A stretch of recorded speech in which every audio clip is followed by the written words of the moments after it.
우리 사사기 말씀 보고 있습니다. 오늘 사사기 우리 6장 1절에서 6절까지의 말씀만 좀 보겠습니다. 사사기 6장 1절에서 6절까지의 말씀. 오늘 전체 6장 전체 말씀을 볼 건데요. 제가 이제 성경 370페이지입니다. 구약 성경 370페이지 사사기 6장 1절에서 6절까지의 말씀. 제가 먼저 읽겠습니다. 이스라엘 자손이 또 여호와 목전에 악을 행하였으므로 여호와께서 7년 동안 그들을 미디안 손에 넘겨 주시니 미디안의 손이 이스라엘을 이긴지라. 이스라엘 자손이 미디안으로 말미암아 산에서 웅덩이와 굴과 산성을 자기들을 위하여 만들었으며 이스라엘에 파종할 때면 미디안과 아말렉과 동방 사람들이 치러 올라와서 진을 치고 가사에 이르도록 토지 소산을 멸하여 이스라엘 가운데서 먹을 것을 남겨두지 아니하며 양이나 소나 나귀도 남기지 아니하니 이는 그들이 그들의 짐승과 장막을 가지고 올라와 메뚜기 떼같이 들어오니 그 사람과 낙타가 무수함이라. 그들이 그 땅에 들어와 멸하려 하니 이스라엘이 미디안으로 말미암아 궁핍함이 심한지라. 이에 이스라엘 자손이 여호와께 부르짖었더라. 아멘. 오늘은 이제 다섯 번째 사사 기드온 이야기입니다. 기드온 하면 여러분 무엇이 먼저 생각되어지십니까? 기드온과 300용사 생각하실 것입니다. 여기서 저는 영화 스파르타라는 영화가 자꾸 기억이 납니다. 300이라는 영화 있었죠. 근육질 전사들의 이야기입니다. 실제로 용맹스럽기도 했고 그들이 자료를 찾아보면 중장갑 보병이었기 때문에 스파르타 그 페르시아 군들과 전투를 치를 수 있었다라는 그런 자료를 한번 찾아본 적이 있습니다. 이 기드온과 300용사라고 우리는 어렸을 때부터 많이 들어왔기 때문에 우리도 그런 멋지고 우람한 그런 용사들을 생각하기 쉽습니다. 그러나 성경을 자세히 읽어보면 기드온도 그렇고 300명도 그렇고 용사라고 불러야 하나라는 의문이 생기게 됩니다. 계속해서 반복적으로 말씀드리고 있지만 성경을 통해 우리는 과연 그들이 용사라고 부를 만한 자격이 되는 사람들인지 아니면 성경이 진짜 하고 싶은 이야기가 무엇인지를 깨닫는 시간이 되셨으면 좋겠습니다. 우리 인생에는 문제가 없을 수 없습니다. 크고 작은 문제가 우리 인생 가운데 항상 있어 왔고 또 지금도 있고 앞으로도 있어 올 것입니다. 그런데 문제는 무엇이 문제의 원인인지 모른다면 그 상황은 해결되기가 참으로 어렵다라는 것입니다. 그러니까 TV를 보는데 TV가 안 켜집니다. 안 작동합니다. 그러면 TV를 바꿀 때가 됐나라고 생각해 볼 수도 있지만 알고 보니까 TV 리모컨에 배터리가 없는 거예요. 그렇다면 이 문제의 원인은 무엇입니까? TV 리모컨에 배터리 없는 건데 엄한 TV를 바꿀 수도 있다라는 거죠. 그 원인을 잘 알지 못하면 그럴 수도 있다라는 것입니다. 왜 예전에도 그랬지 않습니까? 공부 못하는 애들 특징 중에 하나가 무엇입니까? 시험 보고 못 보면 꼭 문제가 이상하다고 얘기를 해요. 자기가 공부하는 건 생각 안 하고 문제가 이상하다. 근데 성인이 되어서도 마찬가지더라고요. 뭐가 문제다라고 하시는 분들이 있어요. 이 상황 저 상황이 불평이고 불만이고 이것이 문제고 저 사람이 문제다, 무슨 구조적인 문제다, 시스템의 문제다라고 얘기하는 사람들도 있지만 사실 들여다보면 본인이 문제일 수가 있다는 거죠. 그리고 정말 그 문제의 원인은 가까운 데서 찾아볼 수도 있다는 것입니다. 근데 그것을 모르면 심각하게 오해가 될 수도 있다는 것이죠. 오늘과 다음 주 이스라엘의 다섯 번째 사사인 기드온의 이야기로 계속해서 말씀을 나누고자 하는데 이스라엘에게는요 또 한 번의 위기가 찾아오게 됩니다. 이번에는 아주 잔인한 미디안 족속들이 이스라엘을 침범해 옵니다. 아주 심각한 문제에 도달하게 되어집니다. 말씀을 통해서 이 문제의 진짜 원인이 오늘 무엇인지를 살펴보기 원하는데 이 시간 깨닫게 되는 은혜가 있었으면 좋겠고 꼭 교정이 되어지는 하나님의 그 일하심이 우리 가운데 넘쳐나기를 소망합니다. 아멘. 1절 말씀 보면 사사시대의 전형적인 패턴이 또 한 번 벌어지게 되어집니다. 우리 1절 말씀 다시 한번 읽어봅니다. 시작. 이스라엘 자손이 또 여호와의 목전에 악을 행하였으므로 여호와께서 7년 동안 그들을 미디안의 손에 넘겨주시니 이번엔 미디안 족속의 손에 이스라엘이 넘겨졌다라고 성경은 기록합니다. 여기서 반복적으로 알아야 할 것은 누가 역사의 주체자냐라는 질문입니다. 여러분 누가 세상의 주인입니까? 이 질문이다라는 거죠. 하나님이시다라는 거 우리 인정해야 합니다. 하나님이 역사의 주도권을 가지고 진행하고 계시다라는 것이죠. 지금 미디안이 잘나서 힘이 세진 게 아닙니다. 하나님이 이스라엘을 그 미디안에 파셨기 때문에 그 미디안이 역사의 무대에 설 수 있게 되었다는 것이죠. 그렇게 나타났다는 것입니다. 우연도 아니고 그들의 능력이 있어서가 아니라 하나님이 주도권을 잡고 계셨기 때문에 미디안 족속이 지금 역사의 저편에 등장하게 되었다는 것이죠. 미디안 족속은 이스라엘 동남편에 거하는 유목 민족입니다. 남쪽 그리고 동쪽에 거하는 유목 민족입니다. 낙타 타고 돌아다니면서 여러 나라 사이에서 상거래를 했었던 민족입니다. 이 미디안 족속들이 이스라엘을 7년 동안 압제했다라고 성경에는 기록하고 있습니다. 사실 앞선 사건들을 보면 7년은 별거 아닌 것 같습니다. 첫 번째 사사인 운니할 때는 그 대지역의 손에 8년 동안 이스라엘이 압제를 당하죠. 그리고 두 번째 사사 에후 때에는 모압 왕 에글론에게 18년 동안 압제를 당하게 됩니다. 그리고 지난주 드브라 시대 때는 20년 동안 대적의 압제에 그 소나기에 붙들려 있는 것을 보게 됩니다. 그런 것 비교해 보면 지금 7년이라는 것은 지금까지 나와 있는 숫자 중에서는 가장 짧은 숫자입니다. 7년, 그렇죠? 그런데 이 짧은 시간의 압제는요, 그 전보다의 훨씬 강도가 높아진 것을 보게 됩니다. 그 전 기간보다 그 강도는 더 세졌다라는 것입니다. 우리 2절 말씀 한번 볼까요? 2절 말씀도 한번 읽어보겠습니다. 시작. 미디안의 손이 이스라엘을 이긴지라 이스라엘 자손이 미디안으로 말미암아 산에서 웅덩이와 굴과 산성을 자기들을 위하여 만들었으며. 자, 이스라엘은 가나안 땅에서 농경 문화를 겪고 있는 사람들입니다. 당연히 삶의 터전인 밭 근처에 뭐 그런 들판에서 집을 짓고 살아야 하는데, 그런데 그들은 산에서 웅덩이와 굴을 만들어서 그걸 산성이라고 했다라고 기록하고 있습니다. 산에 쫓겨 올라가 숨어 살았다는 거죠. 미디안의 압제를 피해서 산에 올라가서 굴 파고 웅덩이 파고 그걸 산성이라고 부르면서 살고 있었다는 것입니다. 드브라 시대에는 큰 길로 돌아다니지 못했지만 기드온 시대에는 뭐 큰 길이 아니라 뭐 작은 길이 아니라 아예 산에 들어가가지고 웅덩이 파고 살고 있었다는 거죠. 우리가 여기서도 잊지 말아야 할 영적 원리가 있습니다. 우리는요, 쫓아내지 못한다면 쫓겨다닐 수밖에 없는 인생들이라는 것입니다.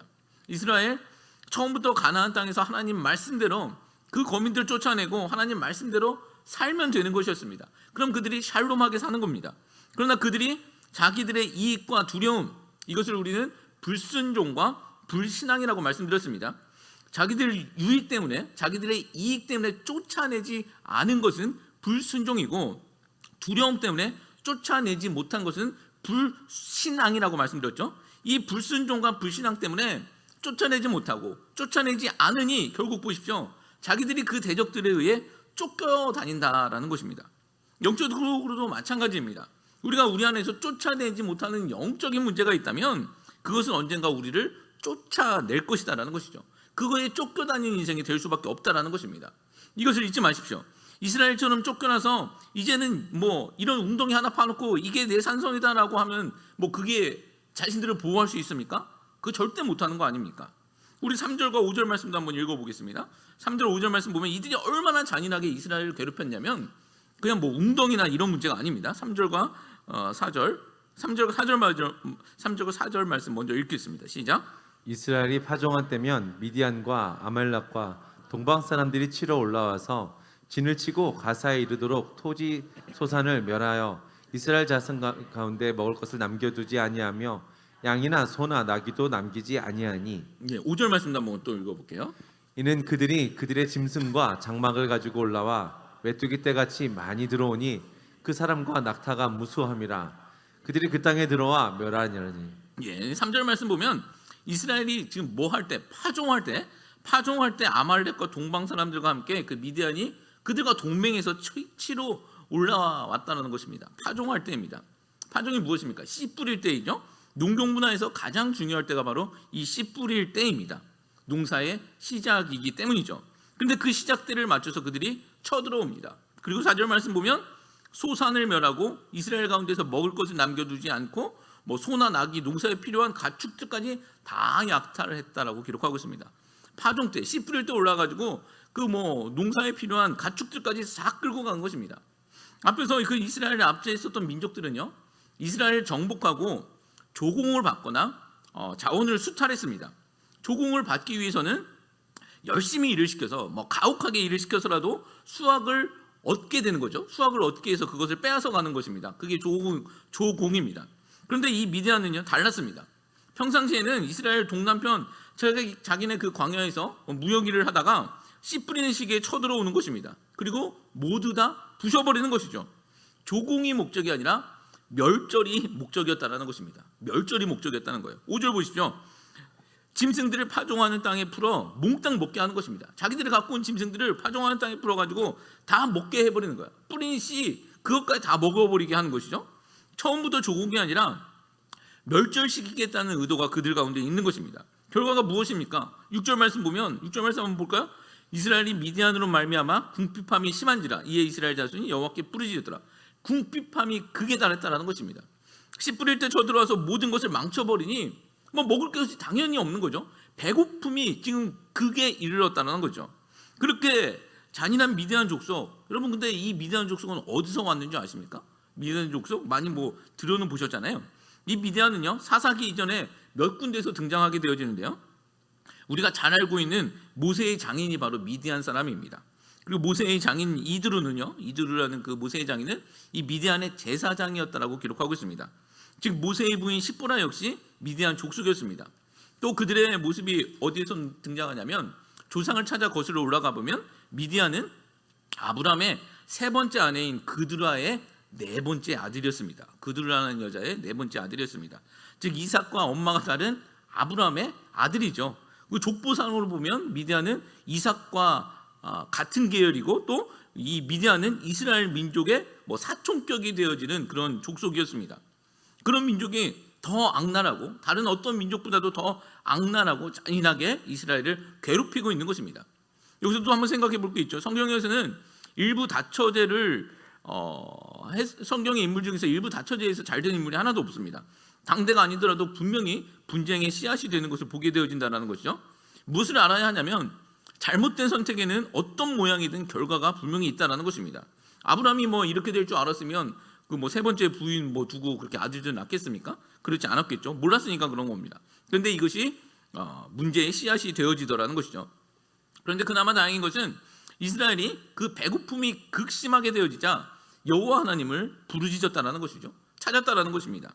자, 여기서 이스라엘의 문제는 무엇입니까? 지금까지 이스라엘의 문제는 무엇입니까? 미디안의 압제죠. 그죠? 미디안의 압제입니다. 눈으로 보이는 것은 미디안 족속이고 그들의 잔인함이라는 것입니다. 이스라엘과 미디안의 문제로 보인다는 거죠. 그런데 정말 이스라엘과 미디안의 관계 문제일까? 이 문제에 관해서 질문을 드려보면서 오늘 이 말씀을 좀 풀어가기를 원하는 것입니다. 진짜 이스라엘과 미디안과의 관계의 문제가 그 핵심이냐라는 것이죠. 자, 첫 번째, 이스라엘의 진짜 문제는 무엇인가입니다. 우리 사사기 6장 8절에서 우리 10절까지 말씀도 같이 한번 읽어봅니다. 6장 8절에서 10절까지 말씀입니다. 시작. 여호와께서 이스라엘 자손에게 한 선지자를 보내시니 그가 그들에게 이르되 여호와께서 이같이 말씀하시기를 이스라엘의 하나님 내가 너희를 애굽에서 인도하여 내며 너희를 그 종되었던 집에서 나오게 하며 애굽 사람의 손과 너희를 학대하는 모든 자의 손에서 너희를 건져내고 그들을 너희 앞에서 쫓아내고 그 땅을 너희에게 주었으며 내가 또 너희에게 이르기를 나는 너희의 하나님 여호와니 너희가 거주하는 아모리 사람의 땅의 신들을 두려워하지 말라 하였으나 너희가 내 목소리를 듣지 아니하였느니라 하셨다 하니라. 아멘. 이스라엘은 하나님께 부르짖고 있는 것입니다. 사사기의 패턴대로라면 이제 하나님께서는 사사를 준비해 주시고 이스라엘을 구원해 주시면 되는 것입니다. 이게 사사기의 패턴입니다. 그런데 이번에는 사사를 세우는 것이 아니라 먼저 이스라엘에게 선지자를 보내십니다. 여러분 왜 그러실까요?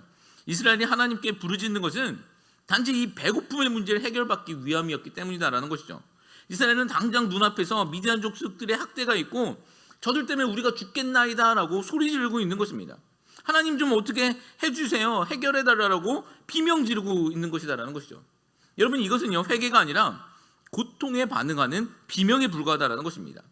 사실 사자시대에 이스라엘이 하나님께 부르짖음은요 회개가 아니라 거의 다 이렇게 비명 지르는 것이었습니다. 그런데 그럼에도 불구하고 하나님께서는 사사를 세워주시고 구원하여 주셨다라는 것이죠. 그래서 지난 시간에도 말씀드렸듯이 이 사사기의 패러는 악순환이 아니라 하나님께서 일하시는 선순환이라고 말씀드렸습니다.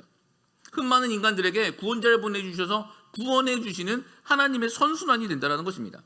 생각해 보십시오. 작은 아이가 부모의 말을 듣지 않다가 넘어졌다고 생각해 보시면 넘어져서 다칩니다. 무릎이 까져서 피가 나서 울고 있습니다.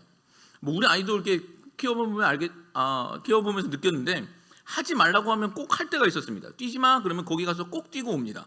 그 사내 아이들이 꼭 그러더라고요.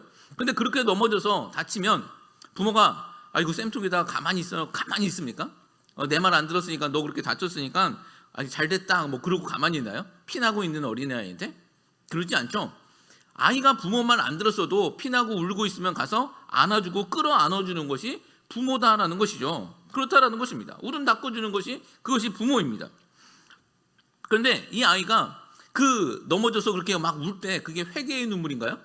아니죠. 엄마 말 안 들었다고 회개의 눈물 흘리는 거 아닙니다.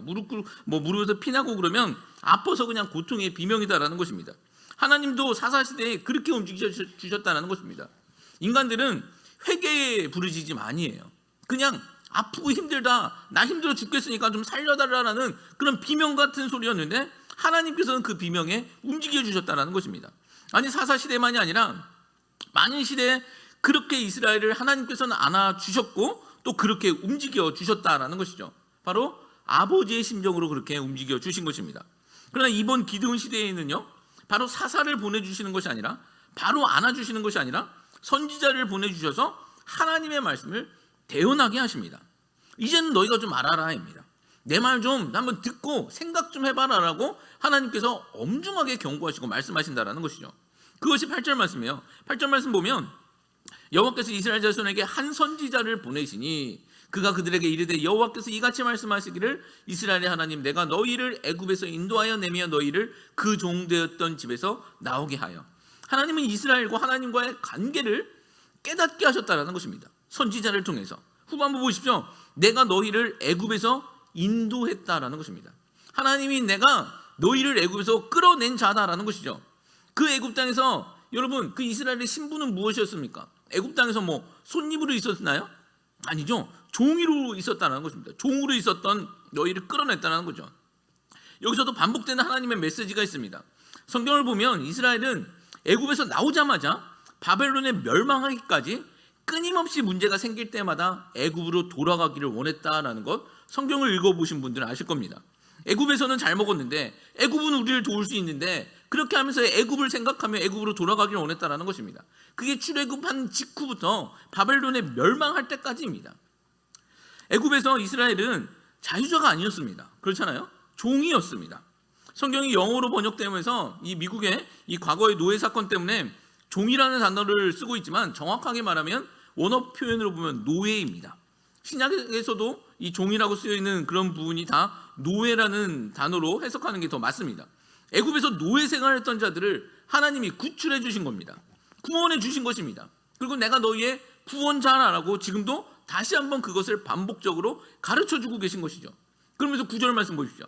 9절 말씀, 애굽 사람의 손과 너희를 학대하는 모든 자의 손에서 너희를 건져내고 그들을 너희 앞에 쫓아내고 그 땅을 너희에게 주었으며 그때에도 너희를 학대한 자들의 손에서 내가 건져냈다, 구원했다라는 것이죠. 그리고 너희가 있는 그 땅, 네가 살아가고 있는 그 땅을 내가 주었다라는 것입니다. 니들이 학대받고 있는 이 땅, 너희가 산에서 숨어 불파고 웅덩이 팔면서 살아가며 이게 산성이다라고 외치고 있는 이 땅을 내가 너희에게 줬다라고 그 약속, 그때의 상황을 다시 한번 설명해 주고 계시다라는 것이죠. 그리고 나서 10절 말씀이에요. 10절 말씀 보면 진짜 문제의 원인, 자, 내가 또 너희에게 이르기를 나는 너희의 하나님 여호와니 너희가 거주하는 아모리 사람의 땅의 신들을 두려워하지 말라 하였으나 너희가 내 목소리를 듣지 아니하였으니라 하셨다 하니라. 진짜 문제의 원인이 무엇입니까? 10절 후반절 말씀 보십시오. 너희가 내 목소리를 듣지 아니하였다입니다. 이게 핵심이다라는 겁니다. 하나님 말씀을 듣지 아니함, 불신앙과 불순종을 다시 한번 알려주셨다는 것이죠. 사실 우리야 성경을 보고 있으니 이것이 지금 계속되는 반복이라는 걸 알고 있지만 지금 이 세대들은요 자기들 세대에 처음 듣는 말씀이기도 하는 것입니다. 자, 문제의 핵심이 무엇입니까? 이스라엘과 미디안의 관계가 문제의 핵심인가요? 여러분 아까 질문 드렸듯이 이스라엘과 미디안의 관계가 문제입니까? 지금 미디안이 아니더라도 다른 어떤 민족이 들어와도 전혀 이상할 상황이 아닙니다. 여러분 그러면 진짜 문제는 무엇일까요?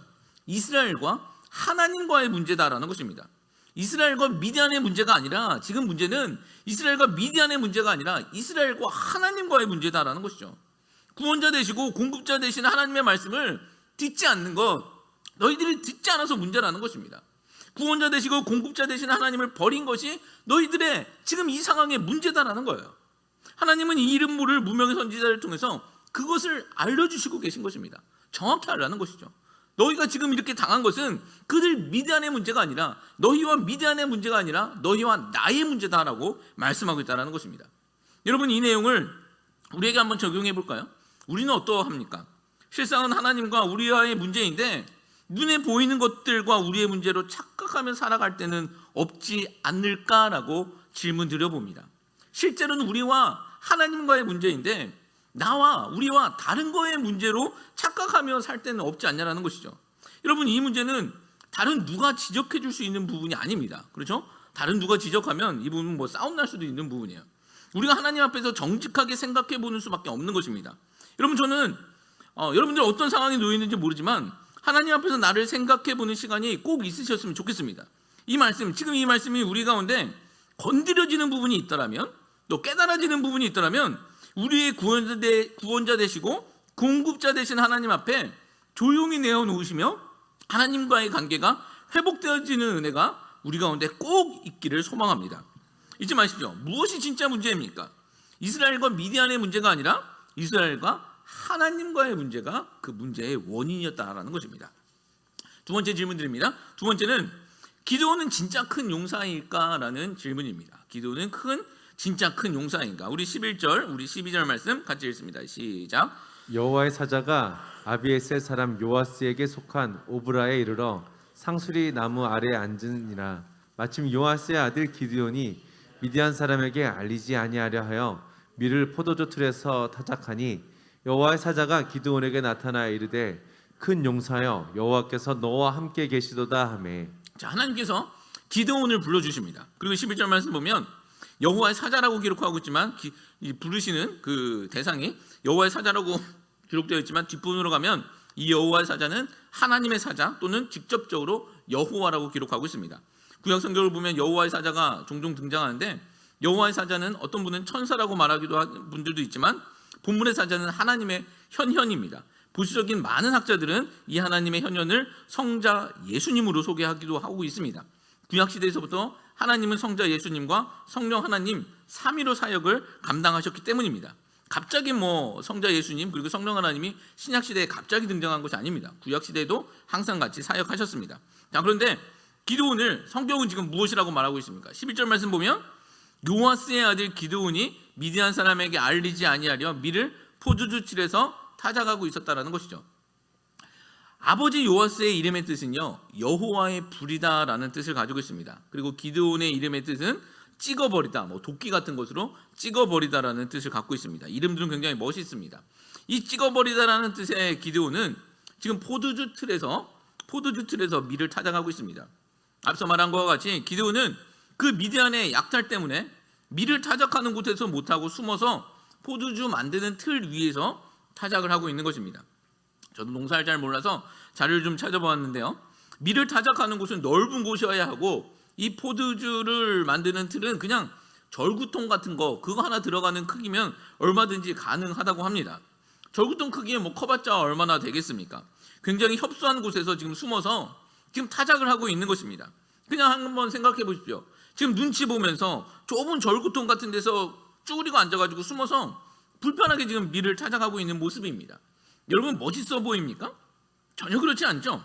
그런데 여호와의 사자가 그런 기드온, 지금 숨어서 쪼그리고 타작하고 있는 절구통에서 타작하고 있는 그 기드온을 향해서 무엇이라고 말하냐는 것이죠. 숨어있는 그 기드온을 향해서 첫마디 큰 용사여라고 부르고 계시다라는 것입니다. 하나님의 첫마디가 큰 용사여입니다. 모습을 보면, 지금 상태를 보면 전혀 아닌데 하나님은 기드온을 그렇게 불러주시고 계십니다.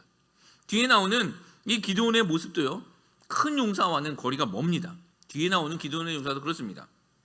하나님께 사사로 부름을 받았지만 기드온은 바로 그 앞에서 순응하지 못합니다. 예, 제가 하겠습니다라는 말도 못합니다. 우리 17절 18절 말씀 보면 또 이렇게 쓰여 있죠. 17절 18절 말씀 한번 같이 읽어볼게요. 기드온이 그에게 대답하되 만일 내가 주께 은혜를 얻었사오면 나와 말씀하신 이가 주 되시는 표징을 내게 보이소서. 내가 예물을 가지고 다시 주께로 와서 그것을 주 앞에 드리기까지 이곳을 떠나지 마시기를 원하나이다 하니 그가 이르되 내가 너 돌아올 때까지 머무리라 하니라. 예, 지금 예물 드리겠다라는 건데 지금 믿음 있어 보이는 상황이 아닙니다. 지금 자기가 못 믿겠으니까 잠깐 기다려보라는 것입니다. 그리고 내가 지금 예물 갖고 올 테니까 이 예물을 받나 안 받나 어떤 하나님의 표징과 사인이 있어야지 내가 움직이겠다라고 떼쓰고 있는 것입니다. 지금 그런 모습을 갖고 있는 거죠. 근데 하나님께서는 그 예물 올 때까지 기다렸다가 정말 그 예물에 불을 내리심으로써 그 예물 받으신 그 사인을 보여주십니다. 또 후에 이스라엘의 그 병력을 모아놓고서도 기드온은 또 이렇게 이야기를 합니다. 우리 뭐 많이 알고 있는 유명한 내용입니다. 우리 37절 말씀 보면 이렇게 기록하고 있어요. 제가 읽을게요. 보소서 내가 양털 한 뭉치를 타작마당에 두리니 만일 이슬이 양털에만 있고 주변 땅은 마르면 주께서 이미 말씀하신 같이 내 손으로 이스라엘을 구원하실 줄을 내가 알겠나이다 하였더니 증표를 보여달라는 겁니다. 양털 뭉치 놓을 테니 이슬이 양털만 적시고 주변 땅은 많으면 하나님의 말씀, 내가 지금 저들과 싸우러 나가면 하나님께서 도우시고 이겨주시겠다라는 그 말씀을 믿겠다라는 것이죠. 그러자 이번에도 하나님께서는 그렇게 해주시죠. 실제로 그렇게 해주십니다. 그러나 기드온은 또 한 번의 징표를 보여달라고 하죠. 이번에는 반대로 양털은 마르게 하고 땅만 적게 해달라는 것입니다. 자료를 보면요, 당시 고대 근동 여러 종교에서는 이렇게 양털 뭉치로 이런 퍼포먼스, 신에게 묻는 행위들이 있었다라고 합니다. 점치듯이 이런 퍼포먼스를 진행했던 것입니다. 그런 것을 본다면 기드온은요, 지금 하나님께 표징을 구하면서 이방 종교의 방법을 가지고 묻고 있는 것입니다. 점치듯이 하나님 앞에서 딜을 하고 있는 것입니다. 뭐 얼마나 급하니까, 또 얼마나 두려웠으니까 그랬을까라는 생각도 해볼 수는 있습니다. 또 하나님께서 바알과 아세라 제단을 헐라고 했을 때, 나중에 이제 6장 후반부에 보면 바알과 아세라 제단을 하나님께서 헐라고 명령하셨을 때 그 기드온이 사람들이 볼까봐 대낮에 하지 못하고 저녁에 종 10명 데리고 가서 몰래 부십니다. 지금 어찌됐든 큰 용사라고 부르기에는 너무 부족해 보인다라는 것입니다. 그렇죠? 그런데도 하나님은 왜 이런 기드온에게 큰 용사라고 불러주셨냐라는 것이죠. 다시 12절 말씀 보면 또 이렇게 기록하고 있습니다. 아까 읽었었던 말씀인데, 여호와의 사자가 기드온에게 나타나 이르되 큰 용사여 여호와께서 너와 함께 하시도다 하며, 여호와께서 너와 함께 하시도다 이것이다라는 것입니다. 그래서 이가 큰 용사가 될 수도 있다라는 겁니다. 기드온 모습을 보면 전혀 용사 모습 아닙니다. 오히려 의심도 많고 두려워하는 우리와 같은 아주 그냥 평범한 인생입니다. 그러나 하나님께서 그런 그를 큰 용사라고 불러주신 것은 다른 이유 없습니다. 하나님이 함께 하시기 때문에 그럴 수 있다는 것입니다. 그거 하나라는 것이죠. 여러분, 우리도 그렇지 않습니까? 신앙생활 하다 보면 하나님께서 우리에게 요구하시는 부분들이 분명히 있습니다. 어떤 때는 목자를 하라고 할 때도 있고, 어떤 때는 전도하라고 할 때도 있습니다. 여러분, 근데 우리가 무엇이건데 헌신하고, 또 우리가 무엇이건데 하나님의 일을 감당할 수 있습니까? 여러분, 우리는 그런 능력 없습니다. 그런 능력 전혀 없습니다. 그런데 다른 거 없습니다. 우리가 할 수 있다면, 만약 다른 이유 없이 우리가 할 수 있다면 그 이유는 하나라는 것입니다. 하나님이 함께 하시기 때문에 가능하다는 것이죠. 우리 능력이 아니라 하나님이 함께 하시기 때문에 할 수 있다는 것입니다. 모세도 그랬고요, 여호수아도 그랬습니다. 모세라고 해서 바로 왕 앞에서 이스라엘 백성들을 이끌고 나오는 그런 능력이 있었겠습니까? 없잖아요. 그리고 여호수아라고 해서 가나안 땅을 정복할 수 있는 능력, 뭐 그런 실력, 그런 힘이 있었습니까? 없었지 않습니까? 성경 보십시오. 그 사람들 능력이 있어서가 아니라 오로지 단 하나, 하나님이 하셨기에, 하나님이 같이 계셨기에 가능했다라는 것이죠. 여러분, 우리에게도 그 은혜가 항상 충만하게 있어지기를 소망합니다. 아멘. 여호와 하나님께서 우리와 함께 하심으로 감당할 수 있었다라는 그 은혜의 고백이, 간증의 고백이 우리의 삶 가운데 항상 넘쳐나기를 주님의 이름으로 축복합니다. 아멘. 24절 말씀 보면, 24절 보면 이렇게 쓰여 있죠. 기드온이 여호와를 위하여 거기서 제단을 쌓고 그것을 여호와 샬롬이라고 하였더니 그것이 오늘까지 아비에셀 사람에게 속한 오브라에 있더라. 하나님의 현현을 경험한 기드온은요, 제단을 쌓고 그것을 여호와 샬롬이라고 이름 지었다라고 성경은 기록하고 있습니다. 하나님은 평강이다라는 뜻입니다. 여기서 샬롬, 이 평강이라는 뜻은요, 그냥 평화를 말하는 것, 그냥 아무 일 없음을 말하는 것이 아닙니다. 성경에서 샬롬은요, 있어야 할 자리에 있는 것, 그것이 샬롬이고 평강의 원 뜻입니다. 있어야 할 자리에 있는 것이 평강이고 샬롬이다라는 것입니다. 우리가 있어야 할 자리 어디 있습니까? 하나님과 함께하는 자리가 우리가 있어야 하는 자리인 줄 믿습니다. 하나님께서 우리와 함께 하실 때 우리가 샬롬할 수 있다는 것입니다. 우리가 평강할 수 있는 것은 하나님이 우리와 함께 하실 때만 가능하다라는 것입니다. 소망합니다. 하나님을 모심으로 우리 모두가 샬롬하기를 원하고 우리들의 가정에 하나님을 모심으로 우리의 가정이 샬롬의 가정 되기를 주님의 이름으로 축복합니다. 아멘. 우리 교회가 하나님이 주인 되심으로 샬롬이 넘치는 평강이 넘치는 교회 되시기를 주님의 이름으로 축복합니다. 아멘. 샬롬이라는 것은 다른 것이 아닙니다. 있어야 할 자리 있을 때 그것이 샬롬이라는 것이죠. 우리 성도가 있어야 할 자리 어디입니까? 지금처럼 예배 자리에 있을 때 우리가 평강의 성도들이 되게 되는 줄 믿습니다. 아멘. 샬롬의 인생이 되는 줄 믿습니다. 아멘. 다시 한번 소망하는 것은 하나님의 함께 하심을 날마다 경험하기를 소망하고 하나님의 함께 하심으로 승리하며 나갈 수 있는 주의 거룩한 백성들 되시기를 주님의 이름으로 축복합니다. 아멘. 세 번째 질문입니다. 이스라엘이 진짜 분노해야 할 것은 무엇인가라는 질문입니다. 하나님께서 기드온을 부르시고 바로 전투에 나가게 하지 않으십니다. 우리는 여기서 이스라엘의 민낯을 좀 보게 되어지는데 25절, 26절, 27절까지의 말씀 또 같이 한번 읽어보겠습니다. 시작. 그날 밤에 여호와께서 기드온에게 이르시되 내 아버지에게 있는 수소 곧 7년 된 둘째 수소를 끌고 오고 내 아버지에게 있는 바알의 제단을 헐며 그 곁에 아세라 상을 찍고 또 이 산성 꼭대기에 내 하나님 여호와를 위하여 규례대로 한 제단을 쌓고 그 둘째 수소를 잡아 내가 찍은 아세라 나무로 번제를 드릴지니라 하시니라. 이에 기드온이 종 10사람을 데리고 여호와께서 그에게 말씀하신 대로 행하되 그의 아버지의 가문과 그 성읍 사람들을 두려워함으로 이 일을 감히 낮에 행하지 못하고 밤에 행하니라. 아멘. 자, 하나님은 바알의 제단과 아세라의 상을 찍어보려고 명령하십니다. 바로 지금 전쟁터에 내보낼 수 있는 것이 아니라 먼저 할 일이 있는데 그것이 무엇이냐면 바알 제단과 아세라 상을 찍어버리라는 것입니다. 그리고 그 자리에 하나님께 제단을 쌓고 번제를 드리라는 것이죠. 오늘말로 한다면 싸우기 전에 우상을 먼저 제거하고 예배함으로써 먼저 시작하라는 것입니다. 이게 맞습니다. 성도의 첫 시작은 예배가 되어야 하는 것이 맞다는 것입니다. 헌신이 되었든 봉사가 되었든 예배 없이 시작하는 것은 다 헛수고가 된다는 것이죠. 잊지 마시기 바랍니다. 예배가 첫 시작이 됩니다. 자, 여기서 등장인물의 이름의 뜻을 다시 한번 생각해 봐야 되는데요. 기드온은 도끼 같은 것으로 찍어버리는 자라고 말씀드렸고 기드온의 아버지 요아스는 하나님이 부리시다라는 이름의 뜻을 가지고 있다고 말씀드렸습니다.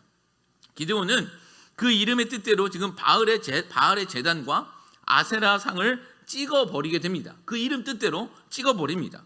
그런데 그 바알의 제단과 아세라의 상이 누구 것이냐라는 것이죠. 누구 것이냐라는 거예요. 25절을 보면 기드온의 아버지 거라는 것입니다. 이 자료를 보면 아버지 요아스는요 바알과 아세라의 제사장 역할을 하고 있었던 것이 분명하다는 것입니다. 제사장이었을 것이다라는 것이 주도적인 입장들입니다. 여러분 웃기지 않습니까? 아버지 요아스의 이름이 하나님이 부리시다입니다. 근데 지금 우상들을 위해 불을 지피고 있는 것입니다. 그가 그렇게 살았다는 것입니다. 이름의 뜻은 하나님이 부리시다인데 실제로 그가 산 행동은 우상에게 불을 지피는 그런 제사장의 역할을 감당하고 있었다는 것이죠. 이것이 이스라엘의 현 주소이고 그들의 민낯이었다는 것입니다. 우리 27절 말씀 보면 끝을 보면 기드온은요 아버지의 가문과 그 성읍 사람들을 두려워하여 밤에 이 일을 행합니다. 지금 찍어버려야 되는데 밤에 이 일을 행합니다. 이것은 아버지의 가문뿐만이 아니라 그 성읍 사람들 모두가 바알과 아세라를 제사 지내며 살고 있었다는 것이죠. 그렇죠? 가문뿐만 아니라 그 성읍의 모든 사람들이 바알과 아세라를 섬기며 살고 있었다는 것입니다. 하나님께 제사를 지내는 것이 아니라 우상들에게 예배를 지내며 살고 있었던 게 이들의 모습이었다는 것이죠. 근데 이 30절 말씀 보면 더 웃긴 것이 있습니다. 우리 30절 말씀은 이렇게 쓰여 있습니다. 성읍 사람들이 요아스에게 이르되 그 아버지 요아스입니다. 요아스에게 이르되 내 아들을 끌어내라. 그는 당연히 죽을지니 이는 바알의 제단을 파괴하고 그 곁에 아세라를 찍었음이니라. 바알의 그 제단과 아세라 상이 찍어서 부서진 것을 본 성읍 사람들이 지금 그 아버지에게 달려와서 이야기하는 것입니다. 기드온 끌어내라는 것입니다. 어떻게 소문을 들었어요. 아마 그 종 10명이 아마 이야기했던 것 같아요. 소문을 듣습니다. 당연히 죽여버리겠다는 것입니다. 반드시 죽이겠다는 것이죠. 근데 여러분 생각해 보십시오. 레위기 말씀을 보면 우상 숭배하는 자들은 반드시 죽을 것이다라고 율법으로 명령하고 있습니다. 아니 죽여야 된다라고 명령하고 있습니다. 지금 정말 죽어야 할 사람들이 누구냐라는 것이죠. 우상 숭배하는 자들입니까? 아니면 그 우상 숭배를 못하게 그 제단을 무너뜨린 기드온이 죽어야 하는 거냐라는 것이죠. 누가 죽어야 합니까? 사람들이 진짜 분노해야 할 것은 무엇이냐라는 것이죠. 자기들 가운데 있는 불법이고 그 불신앙인데 오히려 반대로 행하고 있다는 것입니다.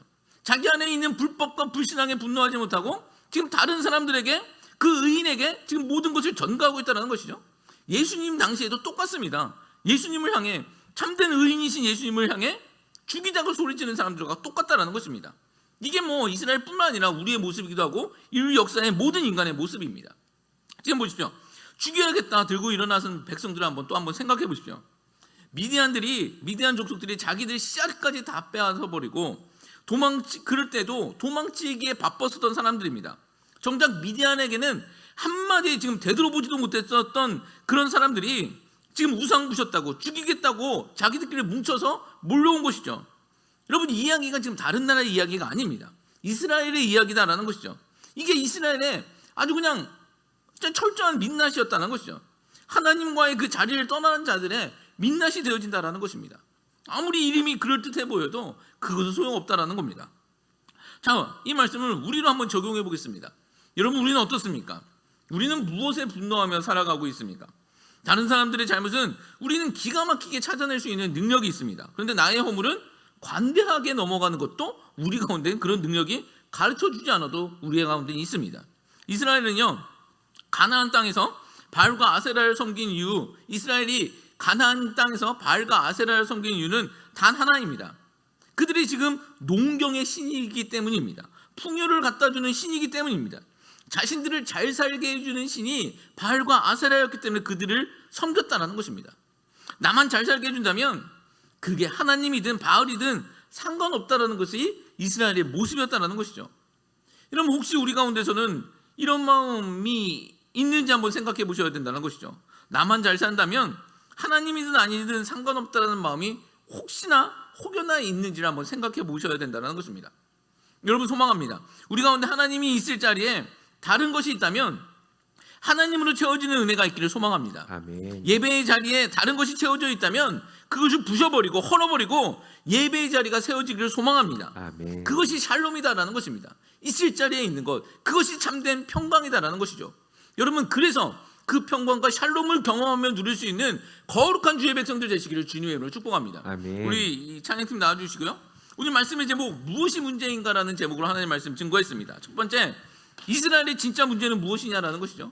미디안과 이스라엘의 문제가 아니라 하나님과의 관계가 문제가 진짜 문제였다라는 것입니다. 여러분, 우리 가운데도 수없이 많은 문제들이 있을 수 있습니다. 그러나 그 문제의 원인이 무엇인지를 먼저 정직하게 생각해 볼 수 있는 저와 여러분 되셨으면 좋겠습니다. 그리고 두 번째, 기드온은 진짜 큰 용사인가입니다. 여러분, 기드온이 큰 용사입니까? 그가 실력이 있어서 능력이 있어서가 아니라 그가 큰 용사가 될 수 있는 한 가지 방법은 그와 하나님이 함께 하셨기 때문이다라는 것이죠. 하나님이 함께 하시면 그가 큰 용사도 될 수 있다는 것입니다. 이건 우리에게도 그대로 적용해 볼 수도 있는 것이죠. 그리고 세 번째, 이스라엘이 진짜 분노해야 할 것은 무엇인가? 다른 사람의 이야기가 아닙니다. 우리의 이야기라는 것이죠. 내 안에 하나님의 없음이 있다면 그것에 분노해야 할 줄 되고, 내 삶에 예배가 없고 내 삶에 말씀이 없다면 그것 때문에 분노할 수 있는 자들이 되어야 된다는 것이죠.